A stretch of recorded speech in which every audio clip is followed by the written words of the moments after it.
Hi, everybody. Welcome to our Friday destination debrief.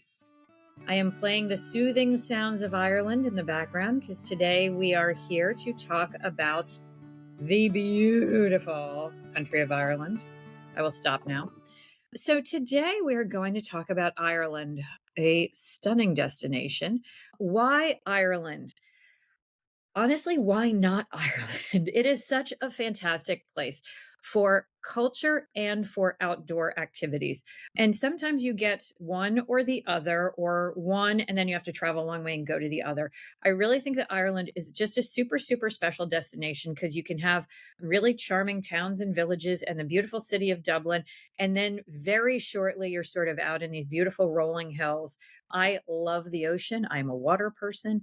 I love the cliffs all around. I think that it is a super special and very individual experience to be able to experience these beautiful green rolling fields that go right up to cliffs. That's something you find here in Scotland, in parts of the UK as well, but very individual to this part of the world. And so, if you really want to explore anything that feels very special to here, that's it. History enthusiasts, so much amazing history here. Also literary enthusiasts, certainly, James Joyce, Ulysses. There's enormous Seamus, what's his name, the poet. There's an enormous literary history here. All kinds of like cultural stuff that's really fantastic. Nature lovers, so many walks upon walks, hikes, all of this amazing stuff you can do in this beautiful, beautiful landscape. A little bit more adventuring, like some of the areas you can get into a little bit more of the like adventure, hiking and walking, but then also like some cliff stuff and all of that stuff. So really beautiful, great for outdoors stuff. And then with that added culture in fall and winter are going to be less crowded. Winter, the weather can be whipping around, big winds, not that appealing, and all that kind of stuff. Fall and winter, less crowded, perfect for city exploration and festive celebrations. Going to be a little bit harder if you really want to be outdoors. You certainly can drive around, you can go places, but your touring is going to be a little bit more like focused in like pubs and indoors and all of that. Spring and summer, stunning outside. This is where you're really going to want to be walking around outside, exploring the cliff faces, all of that kind of really, really amazing stuff. I've been lucky enough to do it in both. I love a fireplace and a cozy pub, so I think fall and winter are amazing, but I also do love walking around on these beautiful cliff faces, so that's fantastic as well. How long to stay? This really depends on a couple of different things. Number one, how much time you have. Number two, how much you want to explore. So one of the things about Aer Lingus has really, coming out of the pandemic, has made a very big move into having a particularly robust flight network. So they really push less expensive flights and using Dublin as a hub to jump around Europe. I would consider them a like mid to low cost carrier. So they're not going to have like super Uber service. It's not going to be super deluxe. The business class isn't like over the top like Emirates or anything like that, but very, very workable, totally fine, great if for a less expensive price. The other thing that I would say is from the East Coast, particularly like flights from New York and Boston, pretty quick to get there. So great connection through. The airport in Dublin is quite nice. I've spent, unfortunately or fortunately, like 5 hours there, and there's some great restaurants, some good shopping, stuff like that. So also think about using this as a hub for a lot of other European destinations. If you're looking for an airline that's going to be a little bit less expensive, but has a great route structure, and also then incorporate a stop that either could just be Dublin and you might just spend your 3 days in Dublin, or you might want to then, rent a car or use some transportation and get outside of the city and do a little bit out in the countryside. I think it's a great addition to some other experiences that you might have in Europe. Okay, so getting there, I talked about Dublin Airport, which Aer Lingus has got this very robust route structure out of throughout all of Europe. And that's the one you're going to use if you want to take advantage of any of those lower fares.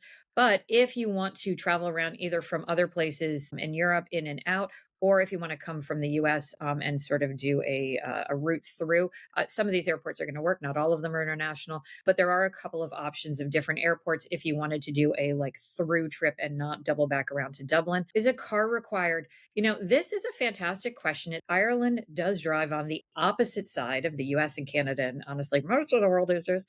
So if you are uncomfortable with that side drive, then you might be uncomfortable driving here. If you wanted to experiment with it, I would, rent a car on the outskirts of Dublin and then take it slow. The roads are generally good. But what I would say is that you are going to get into some places where the roads get quite narrow and where you might have to move over to the side and you might sort of be cliffside and there's going to be larger vehicles traveling through, whether they be trucks or like animal movers and stuff like that, like farming equipment. So that for me is the sort of tension there.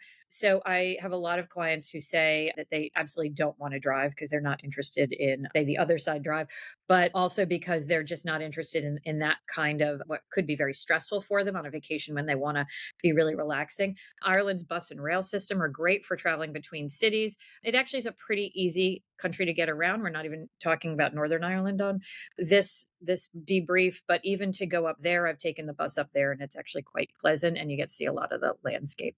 So now we're going to talk about what is new and noteworthy. What's coming up?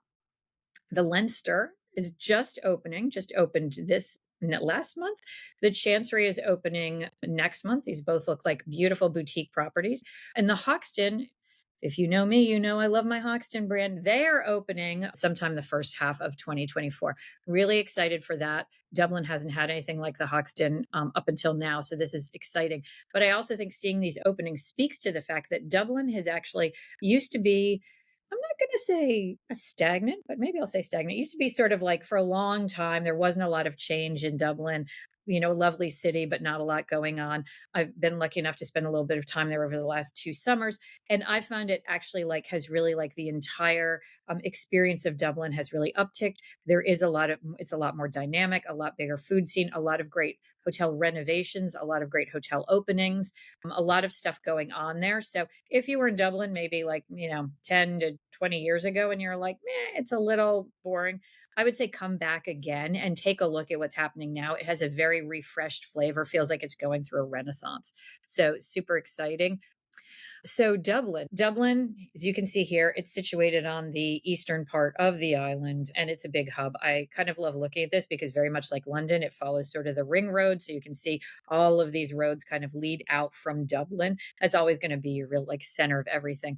It's also such a center of culture. So all of that like culture, really like rich, very intellectual culture is here. So much stuff going on here, so much stuff you can explore from that angle. Also, Guinness. Can't talk about Dublin without talking about Guinness.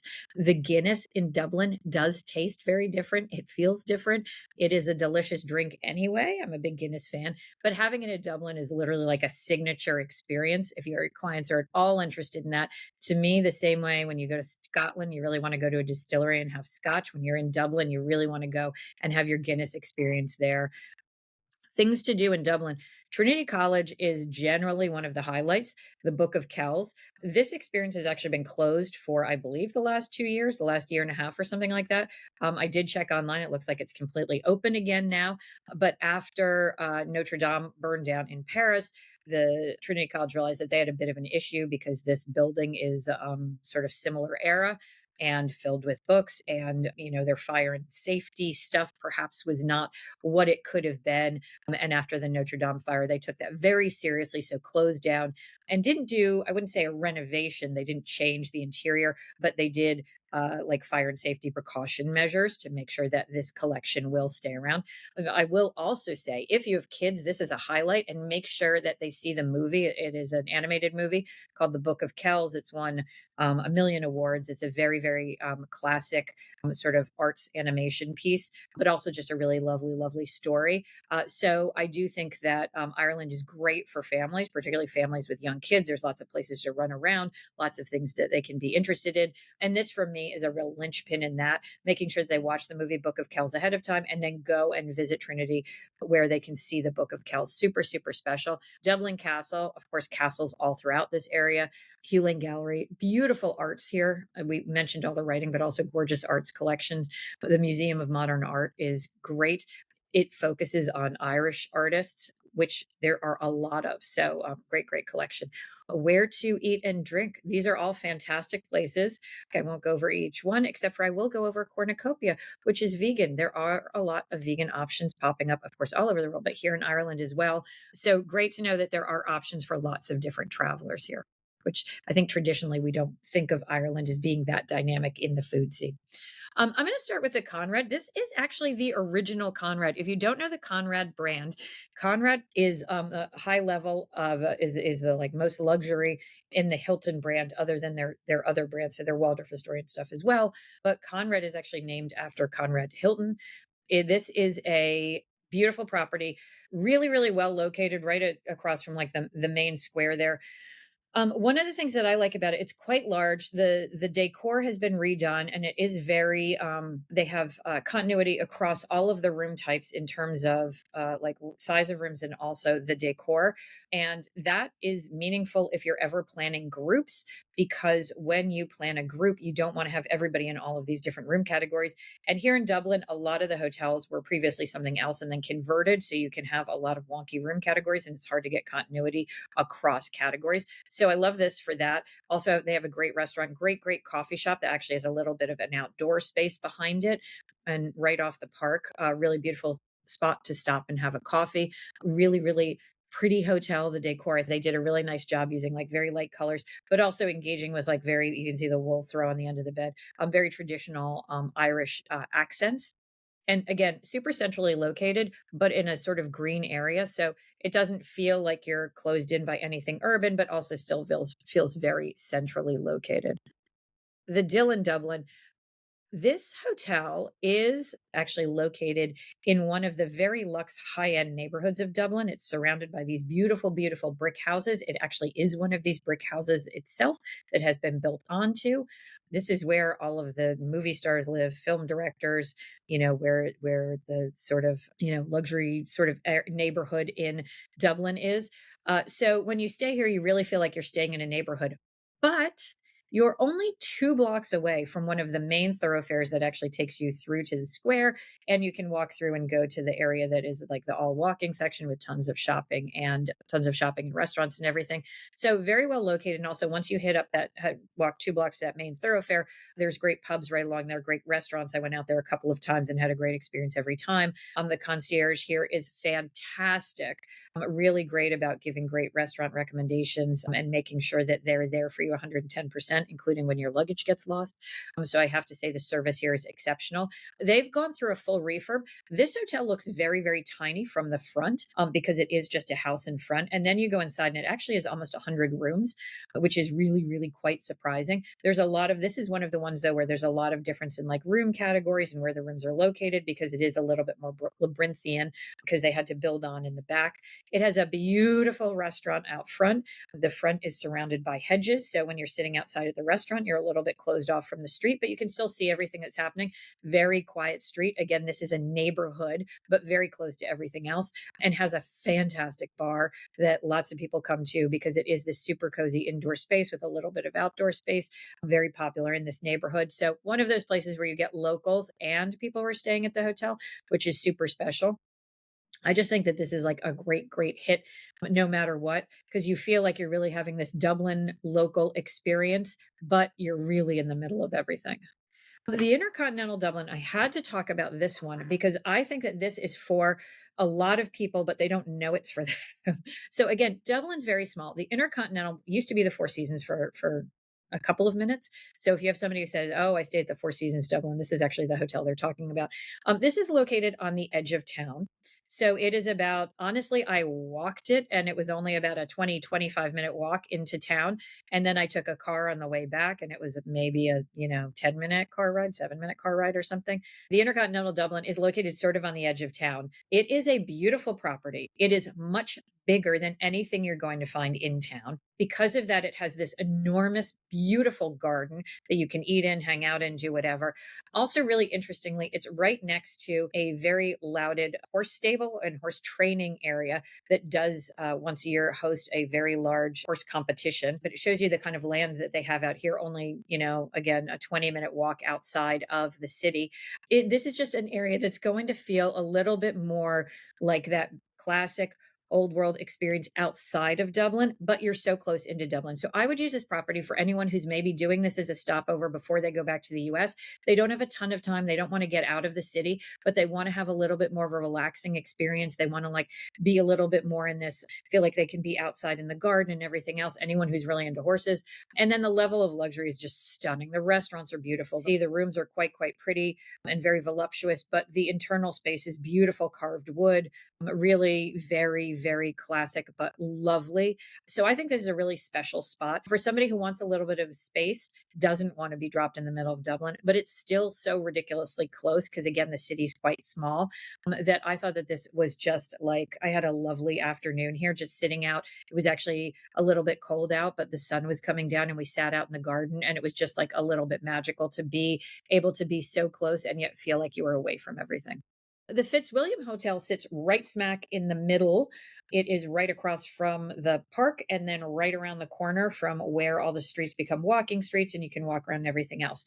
This just went through a full refurb and it took it about 3 years to get there. So, if you know anyone who's visited it in the last few years or before that, likely their response will be like, great location, but the hotel, heh. Although the service was always great because it had kind of been done in the 80s and not really touched since 80s, maybe 90s. I don't know. It had a very sort of old school style. The lobby was, the same old furniture from the 80s for like all this time. It has now completely done its renovation. The lobby, I think, was the last piece.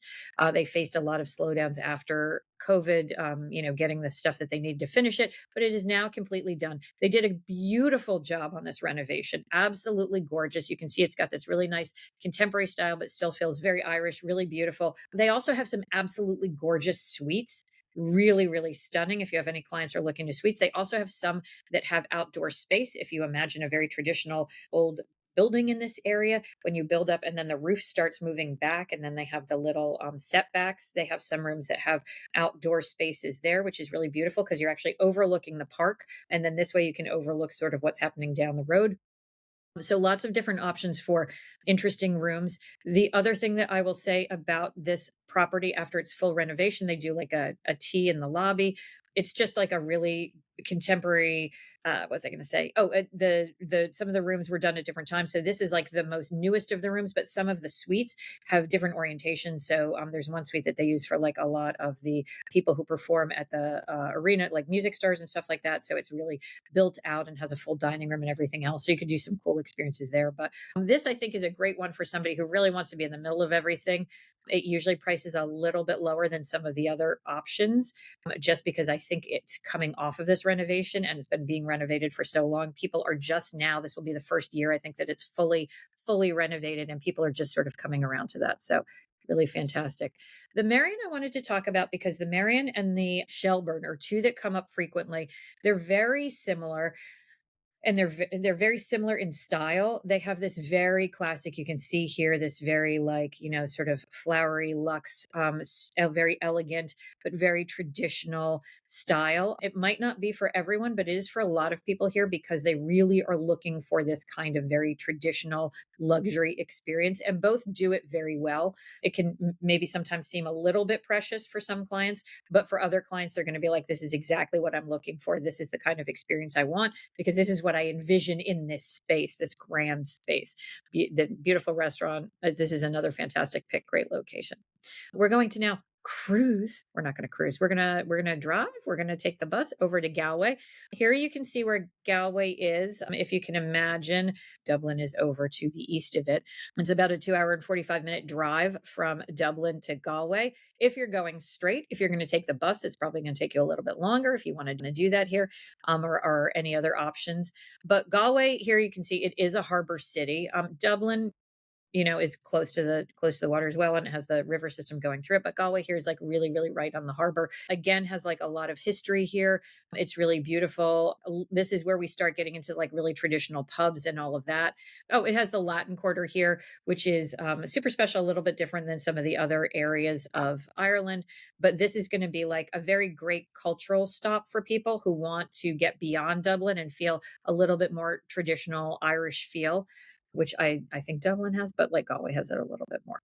Galway Market is super famous, and is really, really beautiful, but probably Galway is most known for the Cliffs of Moher here, which are stunning and very widely photographed. So this picture probably, well, you're probably looking at this picture and going, "Oh, that's where this is." It's in Kenmare National Park. I would absolutely recommend this only because it is such an iconic spot and such an iconic site. Through here, you can do the Salt Hill Promenade and walk all around these cliffs, which I think is super, super fun. Go back and watch a ton of BBC dramas, and you can see people having very dramatic walks along these cliffs, and you can do it and pretend you're in a classic BBC drama. Again, great food experience, and the food experience here has really upticked. In the old days, it used to be like just pub chow kind of thing. Now there's a lot of very sophisticated Irish cuisine that's out there, and a lot of sophisticated food experiences. So again, I'm not going to go into each one individually, but let's talk about some of the hotel experiences here. Glenlo Abbey Hotel and Estate. This is one of the SLH properties. But what we love about the SLH properties is that they always have a feeling place and they're small boutique. So while they might be a part of, a bigger organization, they're very, very individual. So this LH property, as you can see, has got this very traditional Irish design, Irish luxury design, I would say. This is not, you're not staying in like a little pub upstairs room. This is the traditional design from somebody's beautiful country estate, which is exactly what this is. This was an estate that has been turned into a hotel. They have multiple F&B options here and a great bistro. So you can, have a very casual experience or a little bit more formal experience. You can play golf. Here we start seeing the golf once you start getting outside of Dublin a little bit more and you start seeing these experiences come through. I haven't talked about afternoon tea at all. Almost everywhere you go in Ireland, you can have afternoon tea. I strongly recommend that you experience afternoon tea in all of its various forms because it's all glorious. And I mentioned it very quickly at the Fitzwilliam, but I will say they have an extensive tea that I actually felt awful about because it was so extensive that I couldn't eat like even a quarter of the amazing stuff that they brought out. So make sure you experience tea. This, of course, a for a perk is afternoon tea for two. That is actually super special because sometimes these afternoon teas can actually be quite pricey. So, and then along with all of the other perks, but this is a great option to get out there and really see what this is like. The Dean Galway. Now we're more in Galway Central. So this is not that old school, BBC drama experience. This is more contemporary 4-star. This is for the client who's more into design. They want to go to Galway. They want to have all these amazing experiences, but they're not necessarily down with a sort of like old school BBC drama thing. I'm going to just keep talking about BBC dramas, but does have an outdoor swimming pool, which I think is a great thing to add. And again, this is a little bit more in the 4-star range. Now we're going to go over to Cork just so we can walk on this walkway because that's what you want to do in Cork. It's amazing. Cork is Ireland's second biggest city. Who would have thunk it? I think when people think of Cork, they actually think of the whole region and they don't actually think about the fact that Cork is an actual city. A beautiful, beautiful part of Ireland. I think all of the parts of Ireland are beautiful, but it is also very bustling. It's got a lot going on. It's a big trade hub. So, this is a little bit busier than Galway or Killarney, which we're going to talk about. And there's a lot of stuff that happens here that's a little bit more industrial, but the whole region is really, really beautiful. Here they have the Guinness Jazz Festival, which is different than the Guinness Factory, which is in Dublin, where you can go and have you can tour the Guinness Factory and you can have Guinness at the Guinness Factory. But pretty much anywhere in Ireland, you're going to have really fresh Guinness. But here's the Guinness Jazz Festival, which is super fantastic and a really amazing opportunity to come here and experience some world-class jazz. But it's just a beautiful area with, as you saw in that last picture, again, more of this really beautiful rugged coastline. And here is for who really wants that a little bit of a more urban experience with the countryside, but it's got a little bit more vibrant atmosphere just because it's a little bit bigger. The Butter Museum, Irish butter. You can find out why it exists, where it comes from, and why it's a thing. So the Irish butter is really a very special thing all throughout Ireland. Everywhere you go in Ireland, you're going to experience Irish butter. This is the place where you can find out how it was made and why it's different. Again, the art scene, Ireland is actually very sophisticated in terms of the arts and music and writing, of course, as we mentioned. Again, there are the amazing art scene here with the Crawford Art Gallery and some other galleries that are around. Blarney Castle has got the Blarney Stone. Do we still kiss the Blarney Stone? We're not sure if we still kiss the Blarney Stone, but you could kiss the Blarney Stone for luck. The oldest market, the English market. Again, the arts are amazing. Here, again, more amazing upticked restaurants. Hayfield Manor. Here again, we're talking about that very classic old school design. I don't want to use the word futzy because I think sounds negative, but to some clients, this might feel a little too old school. It's not that contemporary that we're just like looking at with the Dean. This is for somebody who wants to feel that they're really immersed in that romantic historical ideal. So this is like a beautiful five-star luxury, five-star country retreat, very, very charming. But this is going to have that, classic design, not that contemporary design. So I really think when you're doing trips like this, you kind of have to pick and choose hotels based upon that. Castlemartyr Resort, here you can see what the orientation is here and why you would be going here. This is a beautiful castle with these enormous grounds. It's, 800 years old. A lot of the castles and older stuff we're talking about are 800 plus years old or in that neighborhood. Here you can see how they built it out. They built these beautiful gardens in front of it, English gardens in front of it. And this is a very, very special experience. This is for somebody who wants this really castle experience or in the countryside experience. You can go in and go to Cork. But again, I do think a lot of people don't think even about the city of Cork. They think a little bit about this outside area of Cork. So here you could stay and you could go in and go into the city if you want to go out to dinner and do whatever. But this has got just a really beautiful aspect. And this is for somebody who really wants this old school, beautiful, not old school, who's got this classic idea of this area. Killarney. This picture is great because this shows you what you're going to do in Killarney. You're going to be outdoors. You're going to be walking around. You're going to be having a really good time. It's got timeless Irish traditions with modern charm. Again, a lot of these areas I think have just got upticked a little bit, become a touch, not maybe a touch more contemporary, and the experiences have become a little bit more, like upticked from like what they were in the old days. So this is a ideal place for exploring Killarney National Park, which is UNESCO designated biosphere reserve. In making it a biosphere reserve, they've done a lot for preservation. When I'm talking about like upticking, I'm talking about stuff like that. So really special experiences here for these like the Killarney, the magical forests and woodlands and all of that. A lot of the mythology around Ireland seems to sort of come from this area and all of these beautiful natural areas around here. This is for somebody who wants that rugged outdoor adventure. And then with this cultural, mystical history involved, it's just a beautiful part of the world. The national park I mentioned, and this is where you just have a ton of really, really beautiful estates. Muckross House, Muckross Abbey, Ross Castle. The Rosses were a big family here. All of these things are very special.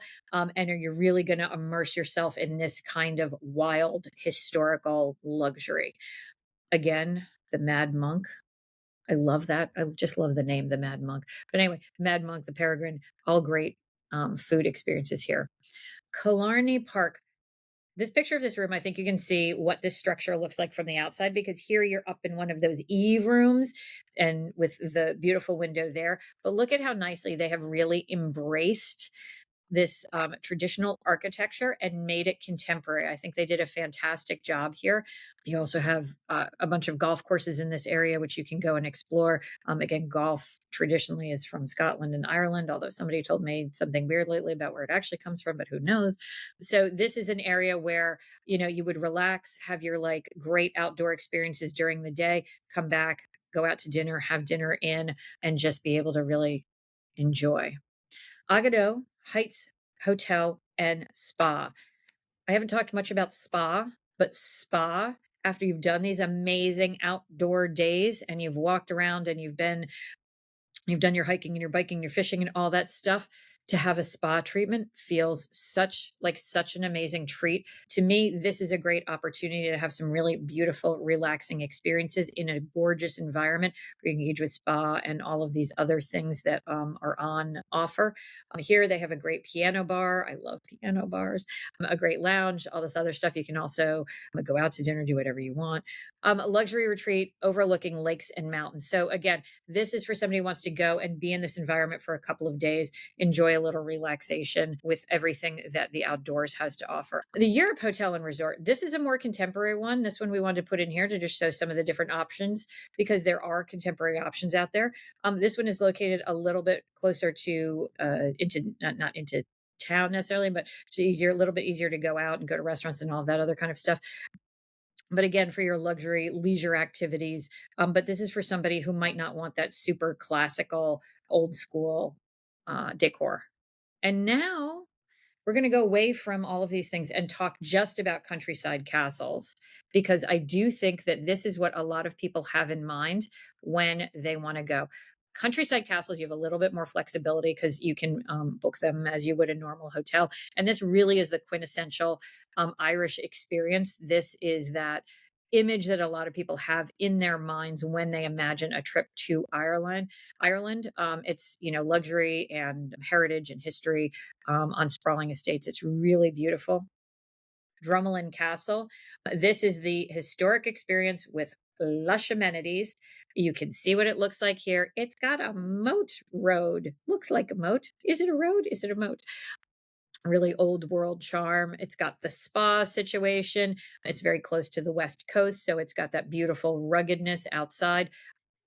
Only in Ireland would they give you this moody picture with this amazing sky behind it. This is the kind of experience that you want to have here. You want to feel all of that. You want to have the fireplaces raging inside. You want to really be engaged in this like rough, rugged wonderfulness that is Ireland. The golf course is nearby. There's 4 of them. So, I also love Ireland for anyone. Sometimes you have a couple or a group of couples and, half the people really wanna golf and half the people really do not, and they end up at beach resorts every year. Think about some of these experiences. You can change the dynamic a little bit, and you can have people doing spa and beautiful experiences indoors or going out and doing shopping or going to some of the local towns, and then people can be also engaging with golf. Again, amazing restaurants. Another one called Monk. I will always go to a restaurant called Monk anything. Adare Manor, one of our most popular ones, one of our favorite ones. We love this property, expansive grounds, world-class golf, outdoor activities. Again, this is that relaxation and a little bit of adventure. You can see the design here. We're still with that very traditional, old school, very much fits in with the setting and with the architecture itself. But it's going to be this traditional, old school design. Here, one of the perks is afternoon tea. You absolutely have to do that at all of these places. Again, you have golf nearby, so this is another option for that. This is not very far. I forget exactly how far it is from Dublin. It's a couple of hours, I want to say, but not a heavy lift. So this is a great opportunity to get out and have this experience. Again, this is one of our absolute favorites. The golf course is nearby. Again, you can see there's a lot of choice. So for instance, if you had somebody who wanted to stay here and you had a golf fanatic, they could stay for 3 days and play 3 of these courses, and that would be fantastic. And this is one of the ones that does have their own golf course on site. So if you had somebody who wanted to do a light lift with golf, this is a perfect option. Again, great F&B options here. And then the Park Hotel Kenmare, we wanted to offer another one. This one is not quite so big castle-y. This one is a more of a manor house, but a very, very big maноred house. This is in beautiful Kenmare Bay, so this is very close to the water. This one has like a lot of antiques. Still not contemporary, a little bit more contemporary maybe. If you look, there's like less golf courses nearby. This would not be the one that I would feature for anyone who is super steeped in golf. This would be for somebody who wanted a little bit more of that manor house experience. This is going to be a great fit for them. Again, a little bit of relaxation, a little bit of adventure, but this has got more like yard activities like croquet, tennis, outdoor cinema, all that stuff happening out there. And then again, some great F&B options. And because you are so close to the water here, that's a little bit different. And you do have the boathouse option here. More golf courses in Ireland. There's lots of golf courses in Ireland, lots of opportunities to do some amazing golf experiences here. There's a few of them. I won't go into all of them. I am a horrible golfer. Additional add-ons. I mentioned quickly Northern Ireland. Northern Ireland is fantastic. You can go up to Belfast. Belfast, again, has had a little bit of a renaissance, a lot of newer stuff up there. I think it's a really, really interesting city, particularly for anyone who has remembered all of the troubles. To be able to travel up there is great. I've been to Belfast a couple of times, and that whole area of Northern Ireland, super, super beautiful part of the world. England, Scotland, Wales, of course, those all connect really well. You can just hop across. You do have to go across the water, either by plane, boat, however you're going to get there. But great to combine those two. And then, as I mentioned earlier, with the Aer Lingus conductivity, it is a great stop to any of those European destinations. So I go back and forth to Amsterdam a lot, and I will stop in Dublin on the way. I think it's a perfect combination. We have lots of friends there. So it's great to stop off for a couple of days, have a little bit of a different experience, and then go back home and relax. Thank you all for being with me here today. Hope to see you again soon. Thanks for joining me today. Take care, guys. Bye. Thank you.